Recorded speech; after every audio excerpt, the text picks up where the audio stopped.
The city of Zubain was buzzing that afternoon. The air was thick with heat, and the cries of market vendors echoed through the busy streets. Among the crowd, a tall man in a navy blue suit walked with his head low and his thoughts heavy. His name was Obina. He was one of the wealthiest men in the region, a tech genius who built his empire from scratch. But today, his riches meant nothing. His board had just betrayed him, selling company shares behind his back. His heart felt like a locked room full of pain. As he walked, a voice in his mind kept repeating, "You can't trust anyone." He reached into his pocket to grab his phone, but it wasn't there. Then his other pocket, empty. His wallet, gone. Obina stopped cold. He looked around quickly. A prickling sensation ran down his spine. His instincts had been honed in boardrooms, but they were just as sharp in the streets. That's when he saw her. A slim girl in a dusty yellow headscarf weaving through the crowd. Her movements were quick, practiced. She looked over her shoulder once. Their eyes locked. Obina didn't think. He ran. "Stop!"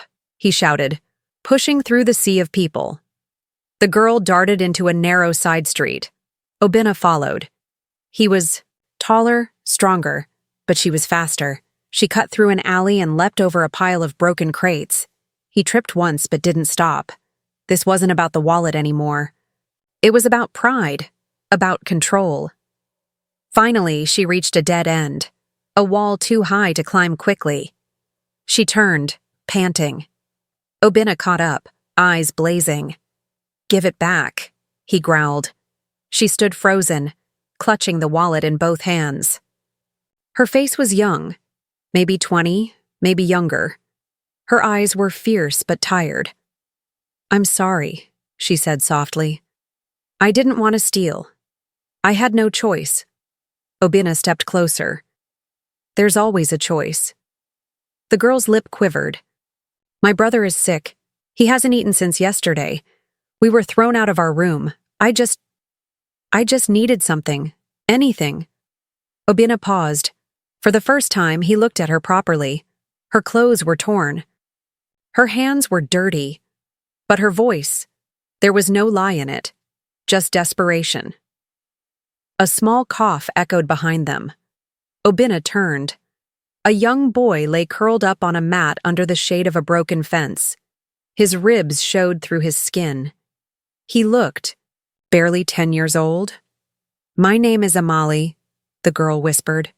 "That's my brother Kweku. I'm all he has." Obina looked at the boy, then back at Amali. He took the wallet from her trembling hands. Then, to her shock, he pulled out some money and handed it back. "Come with me," he said. "Let's get your brother some food." Amali hesitated. "Why are you helping me?" Obina didn't know the answer himself. Maybe it was the fire in her eyes. Maybe it was the pain in her voice. Or maybe, just maybe, he was tired of living in a world without real people. "Because not every thief is a criminal," he said quietly. "And not every rich man is heartless." And with that, the billionaire and the pickpocket walked out of the alley. Together. Obina and Amali walked in silence through the evening streets of Zubain. The sun was beginning to set, casting an orange glow over the market stalls. Behind them, little Kweku followed weakly, one hand holding his sister's and the other clutching his belly. They stopped at a modest restaurant tucked between a fabric shop and a tailor's stall. It wasn't fancy, no air conditioning, no glossy menu, but the smell of fried plantains and pepper soup hung warmly in the air. The waiter looked confused as Obina, a man who usually dined in five-star hotels, entered the humble place with 2 street children, table for 3, Obina said calmly. Amali hesitated at the entrance. She was used to being chased away from places like this, not invited in. But Obina looked at her and gave a small nod. Inside, they sat at a corner table.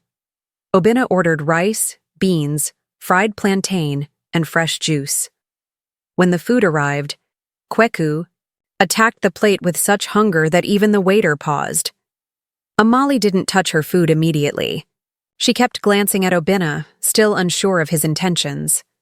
Obina leaned back, watching them. "You're not eating," he said gently. Amali looked up. "Why are you being kind to us?" Obina sighed. "Maybe I'm tired of being around people who wear suits but have no soul. Maybe I needed a reminder of what real struggle looks like." Amali lowered her eyes. "You don't know me. You don't know what I've done." Obina shook his head. "I know enough. And I know your brother needs help." She looked at Kweku, who was smiling for the first time in days. "My mother died 2 years ago," she said slowly. "My father left when we were little. I had to grow up fast. I sold water, washed clothes, begged. But when Kweku fell sick, and we had no place to sleep, I had to start picking pockets." Obina's fingers tightened slightly around his glass. "I'm not proud," she added, "but I didn't want to watch him die." Obina nodded. "It takes courage to survive." Amali blinked. "Courage?" "Yes. Many people with nothing give up. But you didn't." She blinked again, this time slower. Nobody had ever said anything like that to her. After the meal, Obina paid the bill and stood up. "I'm taking you to a safe place for the night, a guest house I own nearby. It's clean, quiet. You'll rest. Then tomorrow we'll figure things out." Amali stood, slowly. "And what do you want in return?" Obina raised an eyebrow. "Nothing. No one helps for free," she muttered. He reached into his coat and handed her a small envelope. "What's this?" she asked. "Don't open it yet," he said. "Wait until you trust me." She looked at him suspiciously. "And if I don't?" "Then you can throw it away." As they walked into the quiet night, with Kweku now asleep in Obina's arms, Amali whispered to herself, "Who is this man?" And Obina, holding the child tighter, thought silently, "Who is this girl who made me feel again?" Neither of them knew it, but their lives were about to change forever. Morning sunlight filtered through the curtains of the guest house room. For the first time in weeks, Amali and Kweku had slept on soft beds with clean sheets. The fan hummed, gently above them. Amali awoke slowly, blinking against the light. Then she remembered the food, the kindness, the mysterious envelope. She sat up quickly and reached for the brown paper envelope Obina had given her. Her fingers trembled. Opening it carefully, she found a silver bank card and a note written, in neat handwriting, "For Kweku's healing. Use it wisely." Oh. Her mouth fell open. She clutched the card to her chest, a storm of emotions swirling in her: fear, hope, disbelief. Could this really be real? She looked at Kweku sleeping peacefully beside her. His breathing was shallow. She didn't have time to second guess. He needed a hospital, now. Amali jumped out of bed, gently wrapped Kweku in a shawl, and rushed out of the room. She didn't wait to inform anyone. She just ran. At Zubayn General Hospital, the receptionist raised an eyebrow as Amali stumbled in, out of breath, clutching the card. "I need help," she gasped. "My brother. He's very sick." The nurse looked at her clothes and frowned. "Do you have money?" Amali held out the card. "I think so. Please, just help him first."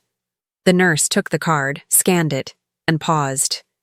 "This says invalid transaction." Amali blinked in confusion. "What?" The nurse scanned again. Same result. "Sorry," she said flatly, returning the card. "No money." Amali's heart sank. "No, that's not possible. Please try again." "Look, girl," the nurse snapped. "You want to waste our time? Go bring real money, or take him away." Amali backed away, trembling. Was it all a lie? Had Obina tricked her? She sat on the bench, cradling Kweku in her arms, trying not to cry.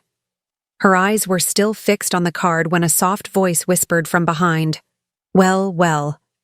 What do we have here?"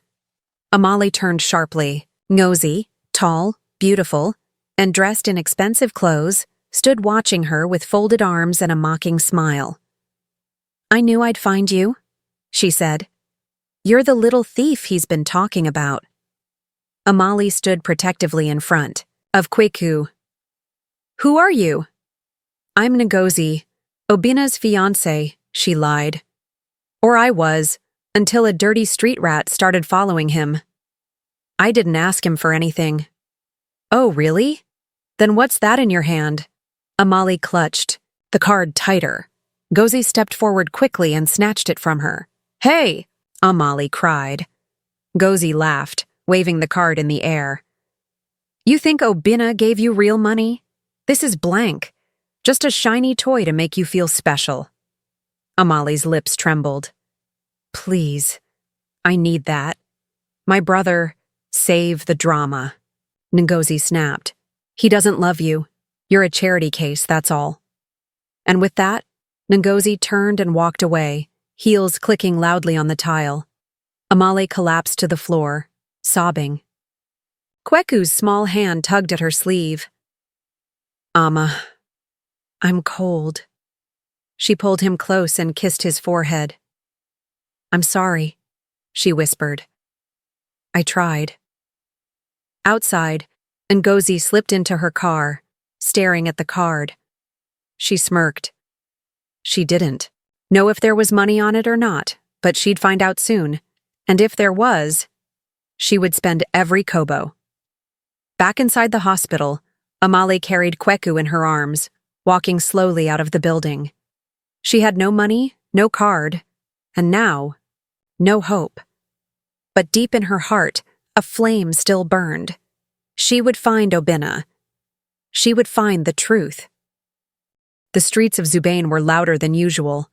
Horns blared, vendors shouted, and feet shuffled past with no concern for the young girl walking slowly under the weight of her little brother. Amal's arms were numb, but she refused to let go of Kweku.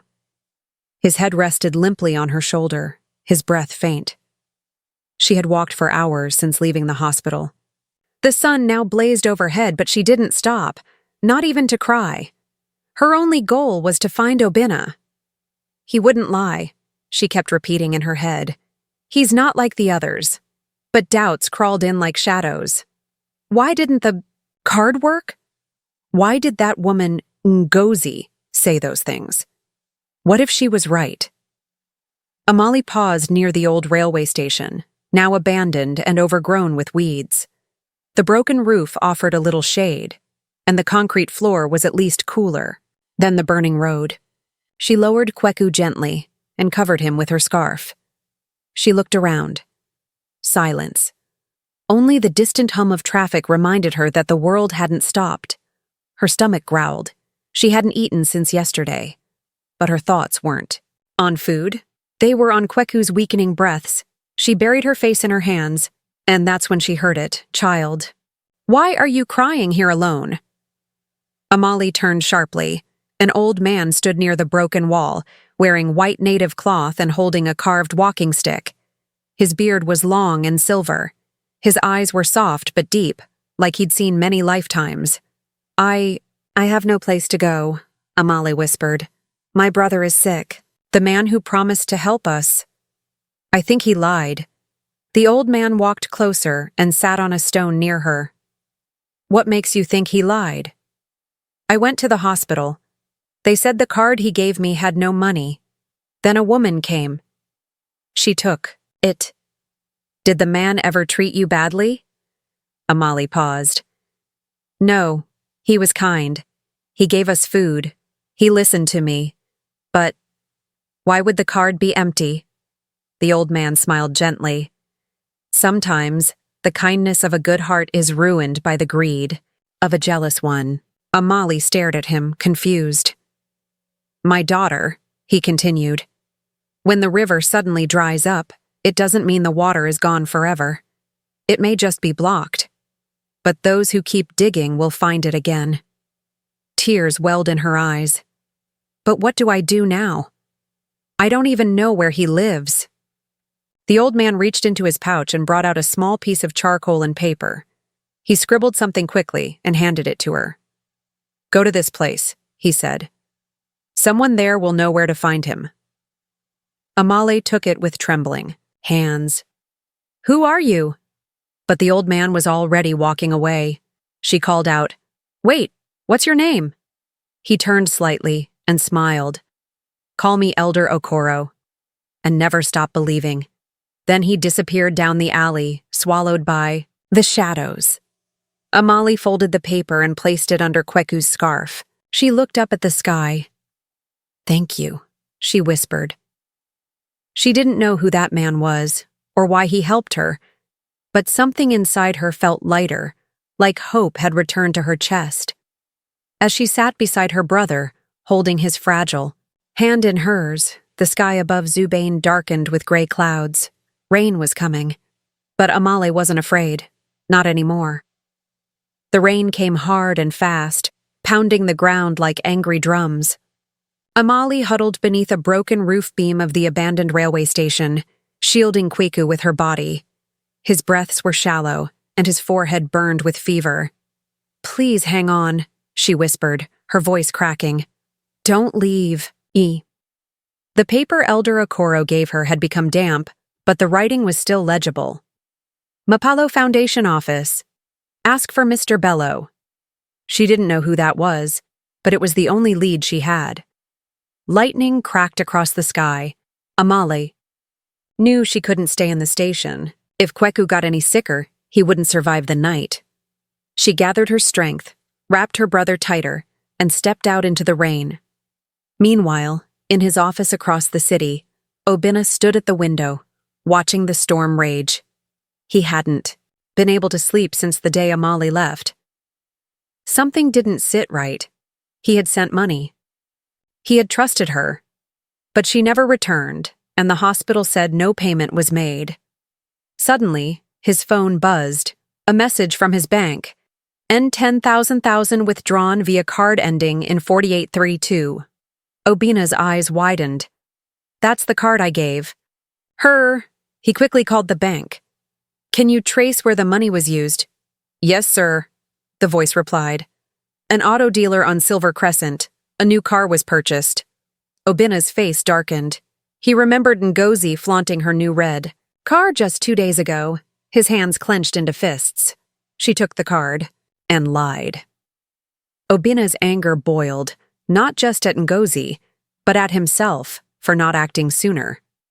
He grabbed his coat, rushed out of the office, and headed straight for Mapalo Foundation, a place he funded secretly through a trusted friend, Mr. Bello. If Amali was still in the city, they had to find her now. By the time Amali reached the front of the Mapalo Foundation building, her legs were shaking. She was drenched from head to toe, and Kweku felt heavier than ever in her arms. She knocked on the door. A security man opened it and stared in shock. "Sister, what happened?"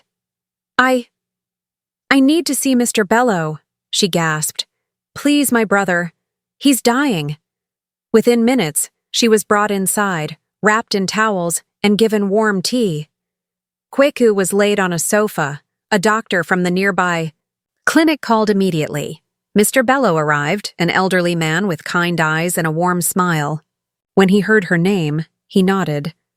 "Elder Okoro told me someone would come," he said. "You are welcome, my child." Amali wept with relief. Just then, the front doors burst open. Obinna rushed in, rain still dripping from his coat. Amali turned. Their eyes met. For a moment, the whole world fell silent. She stood slowly, unsure of what to say. Obinna walked up to her, his face unreadable. "Why didn't you use the card?" he asked gently. "Why didn't you come back?" Amali's voice cracked. "I tried, but your girlfriend, she took it. She said there was no money. She laughed at me. I thought, you gave me a fake card." Obinna stepped back, heart sinking. So that's what happened. He rubbed his face with both hands, guilt flooding through him. "I'm so sorry, Amali," he whispered. I trusted the wrong person, but I never stopped looking for you." Amali nodded, tears mixing with the rain on her cheeks. "All I want is for Kweku to be okay." Obinna turned to Mr. Bello. "Call the ambulance. He's going to the best hospital in Zubain. Tonight." And for the first time in days, Amali felt something real again. Hope. The lights in the hospital corridor were dim, but Amali didn't notice. She sat by Kweku's bed, holding his hand gently. Machines beeped softly beside him. His small chest rose and fell steadily. He was alive and out of danger. It felt like a dream. She heard the door creak and looked up. Obinna stepped in quietly, carrying a plastic bag filled with fruits, juice, and new clothes. "You didn't have to bring all that," she whispered. "I wanted to," he replied, setting the bag on a table. "You've carried enough alone." He sat across from her, eyes tired but kind. A long silence passed. Then Obinna asked, "Amali, why didn't you tell me what happened? With Ngozi?" She lowered her eyes. "I was ashamed. She made me feel like I was nothing." She said, "You were only playing with me, that the card was empty." Obinna's fists clenched. "She took it. She spent it. That car she's driving now? That's Kweku's life she was cruising around in." Amali shook her head slowly. "I didn't even want money. I just needed someone to care." "I did care," Obinna said softly. "I still do." Their eyes met. For the first time, no suspicion, no fear, just truth. Obinna leaned back and exhaled. "I ended things with Ngozi. I should have done it long ago. She was poison." Amali nodded. "She didn't love you. She loved your lifestyle." "And you?" he asked gently. "What do you want from me, Amali?" She looked down, unsure. "Honestly," she said, voice barely audible. "Peace. A home. A place where I don't have to steal to keep my brother alive."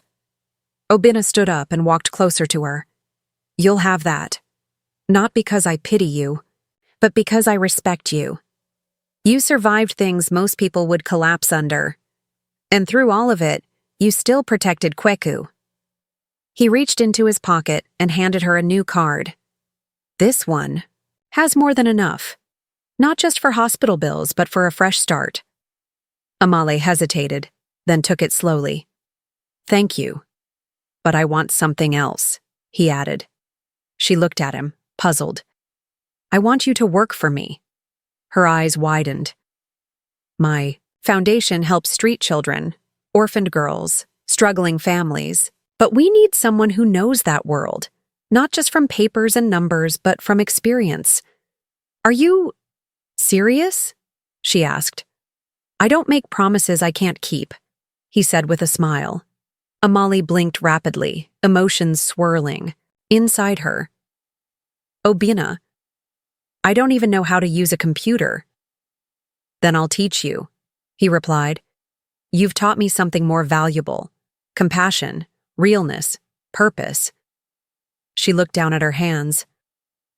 "I don't know if I'm strong enough." He gently lifted her chin.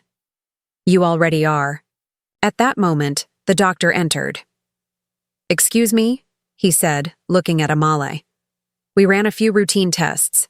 I thought you should know you're 2 months pregnant." The room fell silent. Amali's mouth dropped. "Pregnant?" Obinna blinked. Is it mine?" Amali nodded slowly. "You're the only man I've ever known." Obinna stepped back, stunned. Then, without a word, he sat down and placed a hand on her shoulder.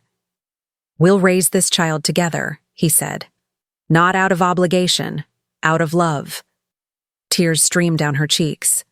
"Are you sure?" Obinna nodded. "I'm not just giving you a house or money. I'm giving you a family." Amali reached out and took his hand. For the first time in her life, she wasn't fighting alone. 3 months later, the city of Zubain awoke to the sound of birdsong and soft sunshine. But for Amali, every morning felt like a new blessing.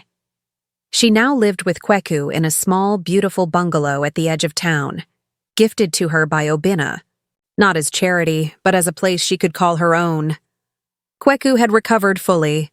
His cheeks were round again, his laughter loud, his energy limitless. Amali stood in the kitchen, preparing breakfast, a soft smile playing on her lips. Her baby bump had begun to show. She placed a hand on it gently. Life had changed. And it had. Changed because someone had seen her worth when the world didn't. Outside, Obinna pulled into the driveway. He stepped out of the car with a small box in his hand. He was nervous, something rare for a man used to boardrooms and big deals. Amali opened the door before he could knock. "You're early," she said with a smile. "I have something important to ask," he replied. She stepped aside and he walked in. Kweku came running from the back. "Uncle Obinna!" he shouted and jumped into his arms. Obinna laughed and swung him around. "My strong man! You ready to start school next week?" Kweku nodded proudly. Obinna set him down and looked at Amali. "Can we talk?" She nodded. Slowly. He led her to the small garden at the back of the house. The sun cast a warm glow on the flowers.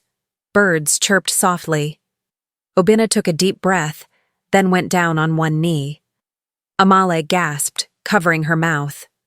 Obinna opened the small box, revealing a simple gold ring. "Amali," he said, "you've shown me what strength looks like. You've taught me what it means to care, to give, to love. I don't just want to help you anymore. I want to grow with you, laugh with you, raise our child together. Will you marry me?" Rini filled her eyes. Her heart beat wildly. She looked down at him, this man who had once chased her through a market, now on his knees in her garden. "Yes," she whispered. Obinna slid the ring onto her finger. They hugged tightly, both of them trembling with emotion. Kweku clapped loudly. "Yay! We're going to be a real family!" A month later, under a giant baobab tree in a quiet village, Amali and Obinna had a simple but beautiful wedding. The sun was golden, the guests cheerful, and the music filled the air like joy itself. Amali wore a flowing white gown with beaded sleeves and a crown of flowers. Obinna wore a cream agbada, embroidered with gold thread. Elder Okoro, dressed in all white, stood among the guests, smiling quietly. He never said a word, but gave Amali a knowing nod during the ceremony. She bowed her head respectfully, eyes misty with gratitude. The story didn't end there. 9 months later, Amali gave birth to a healthy baby boy. They named him Zikora, meaning show the world, because that was what their story had done, shown the world that kindness still exists, that love can grow from unexpected places, and that no one is too lost to be found. From the dirt roads of Zubain to the heart of a billionaire, Amali had walked through pain, loss, and betrayal. But now she stood tall, with a family, a purpose, and a future. And somewhere, far from the joy she once tried to destroy, Ngozi watched silently from her rented apartment, realizing too late that money can't buy peace, and pride can never build a home.